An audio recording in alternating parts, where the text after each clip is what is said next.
Episode 53. Mbak jangan kayak gitu dong. Kasian Anissa. Udah capek-capek ngepel tapi dikotorin lagi. Ujar Atika yang geram melihat tingkah Sinta. Kamu siapa sih? Gak usah ikut-ikutan deh. Mending lap aja tuh kaca biar kinclong gak surem kayak mukamu. Ujar Sinta. Hati-hati kalau ngomong ya. Aku bisa laporin mbaknya ke Tuan Raihan loh. Ujar Atika. Udah mbak. Biarin aja. Nanti juga dia dapat karmanya. Ujar Nisa. Tapi Sa, dia itu udah kelewatan. Anak baru juga udah berani-beraninya ngebully kamu. Ujar Atika. Aku juga bisa laporin kalian berdua ya kalau kalian kerjanya gak bener. Lihat aja nanti. Kalian yang bakal dipecat dari sini. Ujar Sinta dengan percaya dirinya.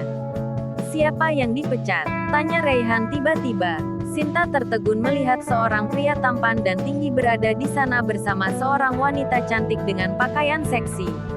Apa ini yang namanya Raihan itu? Ganteng banget. Ini sih udah ngalahin Sandi sama kekasihku yang lain. Pokoknya aku harus bisa dapetin dia, pikir Sinta.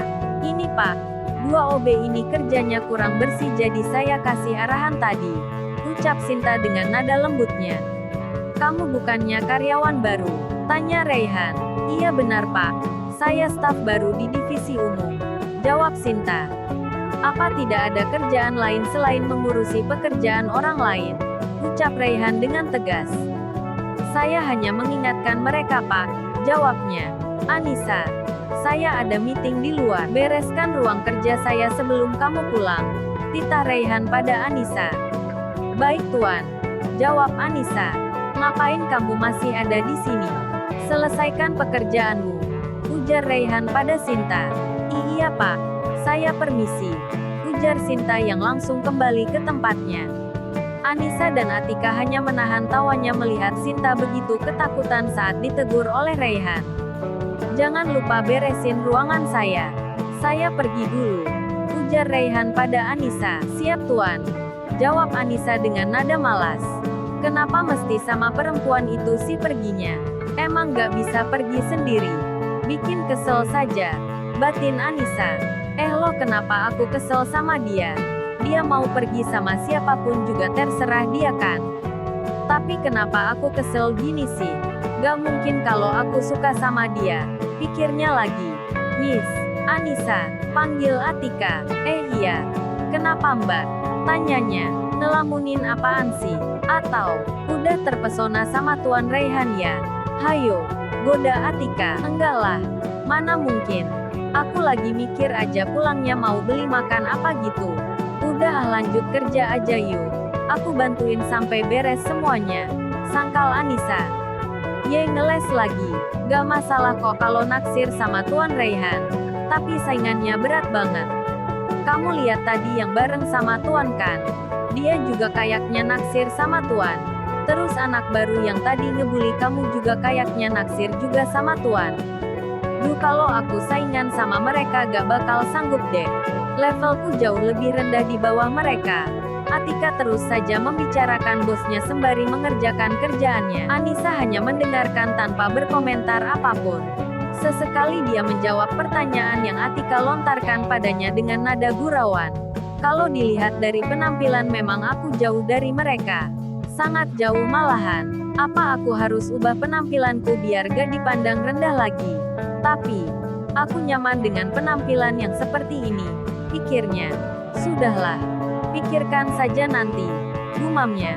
Anissa melanjutkan membantu pekerjaan Atika dan juga pekerjaan OB lainnya sehingga membuat mereka menyukai Anissa. Tapi tak jarang karyawan sesama perempuan yang iri karena Anissa bisa leluasa keluar masuk ruangan bosnya mencibir dan tidak menyukainya. Bahkan terkadang mereka membuat isu yang tidak benar tentang Anissa. Namun Anissa tidak memperdulikan itu semua. Hari suatu mulai sore. Jam pulang kerja sebentar lagi tiba.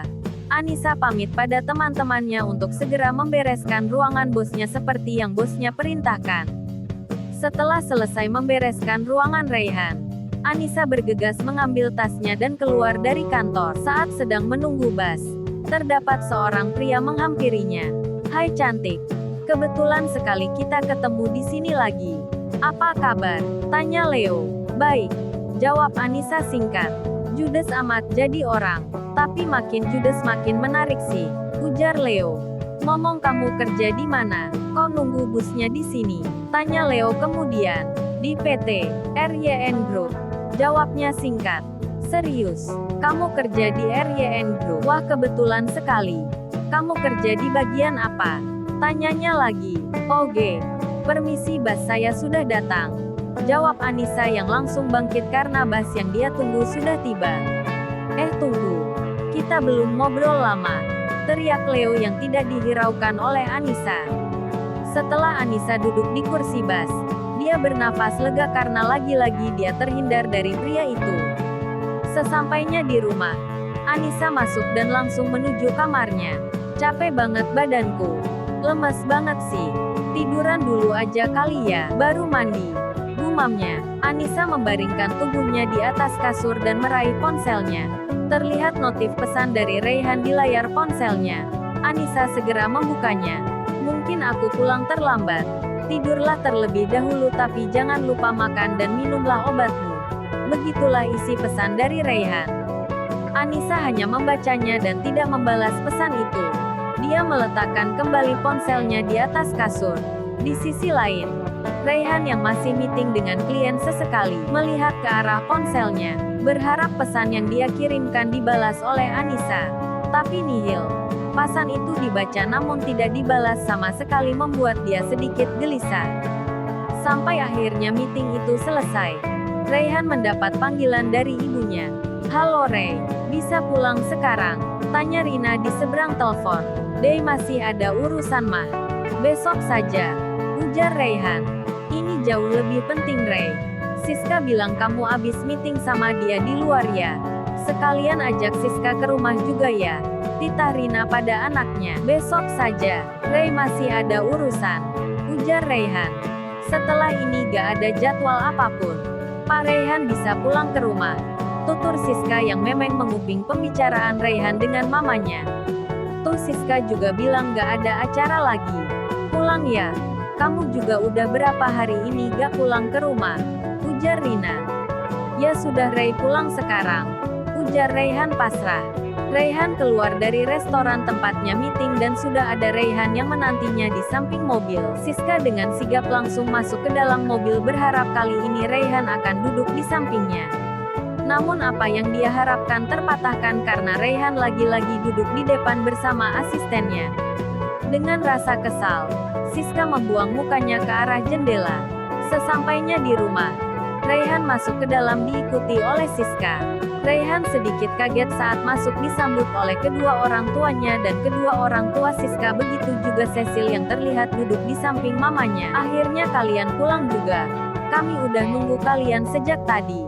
Ayo sayang duduk dulu. Rina menyambut kedatangan Reyhan dan Siska yang berbarengan dan meminta Siska untuk duduk di sofa. Bagaimana kabarmu Rey? Tanya papanya Siska. Baik Om. Om sendiri apa kabar? Tanya Reyhan basa-basi. Kabar Om baik. Oh ya. Gimana kerjaan kalian berdua? Lancar kan? Apa Siska menyusahkanmu Rey? Tanya papanya Siska lagi. Pasti gak nyusahin lah. Siska kan pinter. Mereka pasti jadi partner kerja yang sangat bagus. Iya kan Rey? Ucap Andre mewakili anaknya. Reyhan hanya diam tidak mengiyakan ataupun menjawab yang lain. Reyhan merasa sedikit gelisah dengan situasi yang seperti ini. Dia tahu kemana arah pembicaraan kedua orang tuanya nanti. Rey pamit ke kamar dulu, ujar Reyhan. Mau kemana Rey? Tanya sang mama. Mau mandi, jawab Reyhan singkat. Ya sudah. Jangan lama-lama ya, titahnya pada sang anak. Kita tunggu di meja makan saja kalau begitu. Nanti kita lanjutkan obrolan ini setelah makan malam, ujar papanya Reyhan. Mereka semua mengobrol di ruang makan sembari menunggu Reyhan turun ke bawah. Reyhan yang berada di kamar mencoba menghubungi Anissa namun tidak ada jawaban sama sekali. Berulang kali Reyhan mencobanya namun tetap tidak ada jawaban. Dia pun menelpon Biruni menanyakan kabar Anissa. Halo Bi, Anissa ada di rumah? Tanya Reyhan setelah Biruni mengangkat panggilannya. Non Nisa belum keluar kamar sejak pulang kerja Tuan. Jawabnya. Tolong cek ke kamarnya ya Bi. Saya telepon gak diangkat sama dia. Ujar Raihan. Baik Tuan. Saya coba cek di kamar. Ujar Biruni. Oh ya Bi. Satu lagi. Jangan sampai Anissa melewatkan makan malamnya ya. Saya pulang terlambat malam ini. Ujar Raihan lagi. Baik Tuan. Jawab Biruni sembari menunggu kabar dari Biruni. Raihan masuk ke kamar mandi untuk membersihkan tubuhnya. Setelah selesai mandi, Raihan mengecek kembali ponselnya dan tersenyum saat melihat pesan dari Biruni yang mengabarkan bahwa Anissa sedang tidur di kamarnya. Setelah memakai pakaiannya, Raihan turun ke bawah menemui dua keluarga yang sedang menunggunya di ruang makan. Raihan kan sudah datang. Kita makan malam dulu ya, ujar Mama Rina.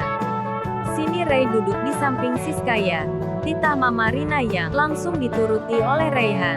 Suasana meja makan seketika hening. Hanya ada denting sendok dan piring saling beradu. Tak lama kemudian, acara makan malam pun selesai. Kedua keluarga itu kembali ke ruang tamu untuk melanjutkan obrolan mereka. Jadi begini Ray, Papa mengundang Om Burhan dan keluarganya karena ingin membicarakan pertunangan kamu dengan Siska. Kami sepakat kalau kalian menikah saja. Jelas Andre pada sang anak. Maksud Papa apa? Kalian tidak bisa memutuskan hal seperti ini begitu saja tanpa sepengetahuan saya. Ujar Raihan yang tidak terima. Ray, dengar dulu. Kami lihat kamu sama Siska itu sangat cocok. Kalian sama cantik dan ganteng. Sama-sama pintar pula. Kalau kalian menikah, kalian pasti bakal jadi partner hidup yang serasi. Siska juga pasti setuju kok. Iya Kak Siska. Ujar Rina. Saya tidak setuju. Saya sudah punya pasangan saya sendiri dan itu bukan dia. Ujar Raihan tegas. Ray, apa kurangnya anak Om? Dia baik dan cantik. Dia juga pintar. Dia bisa membantumu mengurus perusahaan. Dia bisa segalanya kok Ray. Ujar Burhan yang membanggakan anaknya. Pertama, anak Om memang cantik dan pintar tapi saya tidak tertarik. Kedua, saya menginginkan istri yang bisa mengurus dapur dan mengurus rumahnya dengan tangannya sendiri. Ketiga, saya sudah mempunyai pilihan saya sendiri. Jadi jangan pernah kalian menjodohkan saya dengan siapapun. Kalian tidak akan bisa mengatur hidup saya. Raihan menjelaskan dengan tegas. Satu lagi, kalian memang orang tua saya. Tapi saya tidak akan pernah menuruti keinginan kalian untuk hal semacam ini. Saya masih menghargai kalian sebagai orang tua saya. Ucapnya lagi. Kemudian Raihan bangkit dan masuk ke dalam kamarnya. Melihat kepergian sang kakak, Cecil ikut berdiri dan mengejar kakaknya. Suasana ruang tamu menjadi tegang setelah apa yang Raihan ucapkan pada mereka semua. Burhan yang merasa dipermalukan oleh Raihan, segera bangkit dan pergi dari rumah itu. Saya tidak terima ini semua. Anak kalian sudah mempermalukan keluarga saya. Saya akan membatalkan kontrak kerja sama kita. Ucap Burhan yang langsung pergi diikuti oleh anak dan istrinya. Sial, semua gara-gara anak itu. Anak gak tahu diuntung. Udah dirawat dan dibesarin tapi gak tahu terima kasih. Gerutu Andre yang diselimuti rasa marahnya. Pah, sudah biar nanti mama yang coba bicara baik-baik sama Raihan ya. Ujar Rina menenangkan suaminya. Sudahlah kamu urus saja anak kesayanganmu itu. Aku mau keluar, ujar Andre yang bergegas mengambil kunci mobil dan pergi meninggalkan istrinya.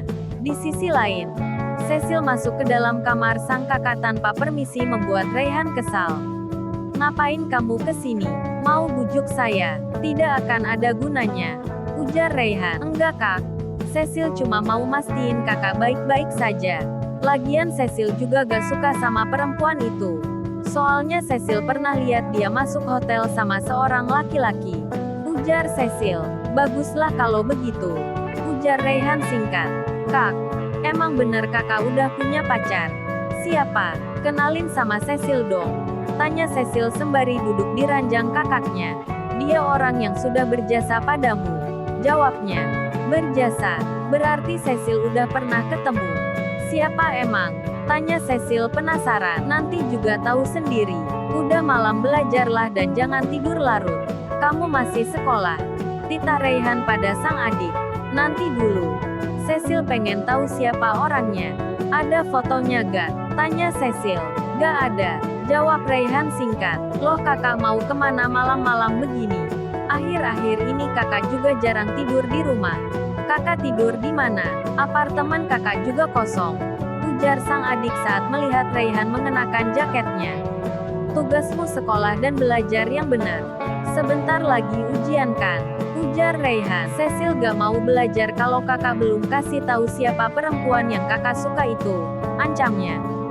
Saat kelulusan nanti, saya akan memperkenalkan dia padamu, ujarnya. Beneran, tapi kelulusan masih beberapa bulan lagi. Masih lama, ujar Cecil. Makanya belajar yang benar. Jangan pernah bolos lagi. Jangan mau diajak pacaran sama polisi itu. Ujar Raihan. Maksud kakak, Kak Brian. Cecil gak pernah pacaran kok sama dia. Orang dianya ngajak jalan sama belanja ya Cecil gak nolak lah. Ujarnya. Kakak pergi. Jaga dirimu baik-baik. Ujar Raihan yang langsung keluar dari kamar meninggalkan sang adik. Saat sampai di ruang tamu, Raihan bertemu dengan sang mama. Mau kemana Ray? Mama mau bicara dulu. Ujar sang mama. Ada urusan. Ujar Raihan. Ray, mama mau bicara sama kamu. Teriak Rina namun tidak diperdulikan oleh Raihan.